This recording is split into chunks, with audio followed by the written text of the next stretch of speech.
রঙের উৎসবের আগে বিদেশি মদ পাচারের ছক পাচারকারীদের, আর সেই ছক ভেস্তে দিল রাজ্য পুলিশ।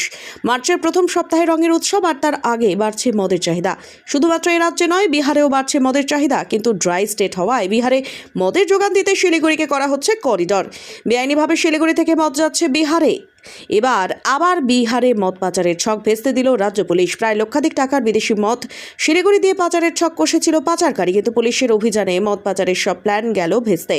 হোলির আগেই বিহারে বাড়ছে মদের চাহিদা মতো যোগান দিতে শিলিগুড়িকে করিডর করে সিকিম থেকে অবৈধভাবে মদ পাচার করার ছক কষেছিল। সিকিম থেকে মদ এনে বিহারে পাচারের জন্য রওনাও দিয়ে দিয়েছিল। তবে তার আগেই পুরো ছক বানচাল করে দিল শিলিগুড়ি মেট্রোপলিটন পুলিশের প্রধাননগর থানার পুলিশ। গোপন সূত্রে খবরের ভিত্তিতে অভিযান চালিয়ে জংশন এলাকা থেকে প্রায় লক্ষাধিক টাকার বিদেশি মদ উদ্ধার করল প্রধাননগর থানার অ্যান্টি ক্রাইমিং এর পুলিশ। সাথে বিহারের এক বাসিন্দাকেও গ্রেফতার করে পুলিশ। ধৃতের নাম গোবিন্দ কুমার প্রসাদ। গতকাল সিকিম থেকে মদ নিয়ে বিহারের উদ্দেশ্যে রওনা দিয়েছিল বছর 26-এর ওই যুবক। শিলিগুড়ি পৌঁছতেই হাতে নাতে ধরে ফেলল প্রধাননগর থানার সাদা পোশাকের পুলিশ।